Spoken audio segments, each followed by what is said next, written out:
Hello people, అందరూ ఎలా ఉన్నారు? బాగున్నారా? నేనైతే చాలా బాగున్నాను. సో ఈరోజు మన వీడియో ఏంటి అంటే, దర్గాలో రొట్టెల పండుగ స్టార్ట్ అయిపోయింది.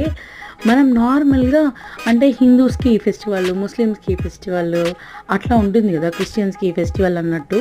బట్ ఈ రొట్టెల పండుగ వస్తే మటుకు ఎక్కడెక్కడ జనాలు మొత్తం, అది హిందూస్ అని లేదు, ముస్లిమ్స్ అని లేదు, క్రిస్టియన్స్ అని లేదు, అసలు వీఆర్ ఆల్ ఇండియన్స్ కదా అన్నట్టు ఉంటుంది అక్కడ మొత్తము.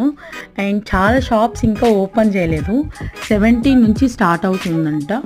అండ్ రొట్టెలు ఇవ్వడమైనా లేకుంటే షాప్స్ ఓపెన్ చేయడమైనా ప్రతి ఒక్కటి ఆల్మోస్ట్ ఓపెన్ చేస్తున్నారు. బట్ ఇంకా కొన్ని షాప్స్ ఓపెన్ చేయాలి, అవి 17 నుంచి ఓపెన్ చేస్తారంట.